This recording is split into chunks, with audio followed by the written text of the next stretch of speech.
মেলের কেজটা পুরো খালি। মেলের কেজে অনলি একটা, দুইটা, তিনটা, চারটা, পাঁচটা, 6টা কবুতর আছে মেলের কেজে। হ্যাঁ, যে তেরপাল ছিঁড়ে গেছে, কিভাবে আমরা এটা শীতের থেকে প্রোটেক্ট করব। সো আমরা যখনই এখানে যদি কোনো বেবি ছাড়া হয় তখন দেখা যাচ্ছে এই মেলগুলো তো খুব অ্যাগ্রেসিভ অবস্থায় থাকে। মেল অলওয়েজ অ্যাগ্রেসিভ থাকাতে বাচ্চাগুলোকে ওরা আহত করবে, ঠোকর দিবে। এই যে এখানে একটা ব্ল্যাক হোমা দেখতে পাচ্ছেন, হ্যাঁ একটা ব্ল্যাক হোমা দেখতে পাচ্ছেন, এটা মেল। আমি একটু আগে দেখছি ডাকাডাকি করতেছে। এই বার্ডটাকে আমরা যেমন হচ্ছে এখানে একটা বার্মিংহাম রোলার দেখা যাচ্ছে ফিমেল, এটা হচ্ছে আপনার 5-6 পরে আছে। এই ফিমেল বার্ডটা মোস্ট প্রবাবলি অলরেডি অ্যাডভান্স হয়ে গেছে, এটা চলে যাওয়ার কথা হচ্ছে দিনাজপুর হিলি বর্ডার। আসসালামু আলাইকুম ডিয়ার ভিউয়ার্স, আশা করি সবাই ভালো আছেন। নতুন একটা ভিডিওতে আপনাদের সবাইকে স্বাগতম।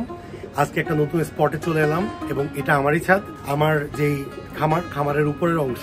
এটা আমরা আসলে খুব কমই দেখানো হয় আপনাদেরকে, কারণ দিনের বেলা উঠলেও ওরকম কোনো কন্টেন্ট থাকে না, যথেষ্ট কন্টেন্ট করা হয়েছে।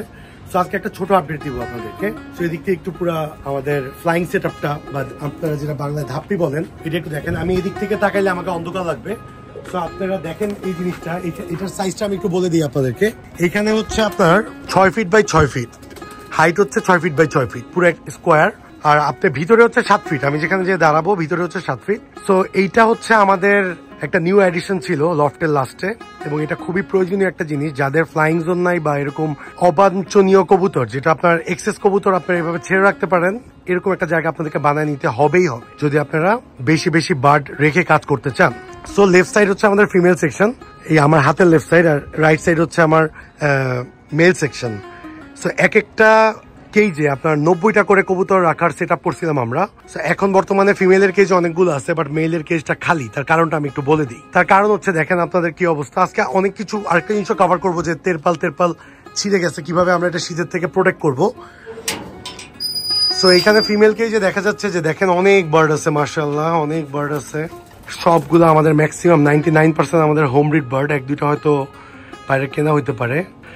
এইখানে যখন আমরা আমাদের ঘরের বাচ্চা আলাদা করি, হ্যাঁ আমরা যখন আমাদের ঘরের বাচ্চা আলাদা করি, তখন দেখা যাচ্ছে যে কোনটা মেল বার্ড হবে আর কোনটা ফিমেল বার্ড হবে বাচ্চা থাকতে বোঝা গেলেও আমরা যদি মেল বার্ডটাকে মেলের কেজে রাখি, দেখেন এইখানে তো মোটামুটি আমার মনে হয় 20টার মতো হবে, গোনা নাই। মেলের কেজটা পুরো খালি।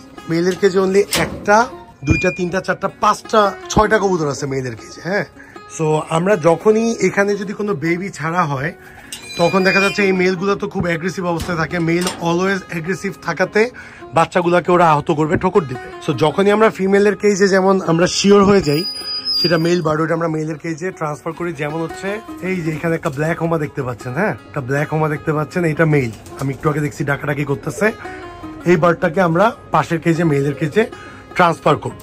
এছাড়াও এখানে কি অবস্থা আছে, বার্ডগুলোর কয় পরে আছে, যেমন হচ্ছে এখানে একটা বার্মিংহাম রোলার দেখা যাচ্ছে ফিমেল, এটা হচ্ছে আপনার 5-6 পরে আছে। এই ফিমেল বার্ডটা মোস্ট প্রবাবলি অলরেডি অ্যাডভান্স হয়ে গেছে, এটা চলে যাওয়ার কথা হচ্ছে দিনাজপুর হিলি বর্ডার, এটা হিলি বর্ডারে চলে যাবে।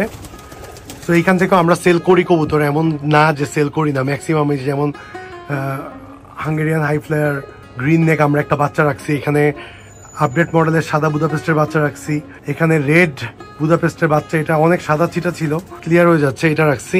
এই যে Birmingham roller red white top রাখছি, স্টেনসিল এটা আমাদের কেনা বার্ড ছিল, এগুলো আমাদের কিছু হোম ব্রিড, এগুলো সব ম্যাক্সিমাম, খালি স্টেনসিল সিলটা ছাড়া বাকি সবই আমাদের হোম ব্রিড। এই যে দেখেন এখানে আমরা আমাদের ব্রোঞ্জ বুদাপেস্ট প্রজেক্ট লাইন রাখছি, ইনশাল্লাহ সামনে আপনাদেরকে আমরা ব্রোঞ্জ বুদাপেস্ট ইন্ট্রোডিউস করবো।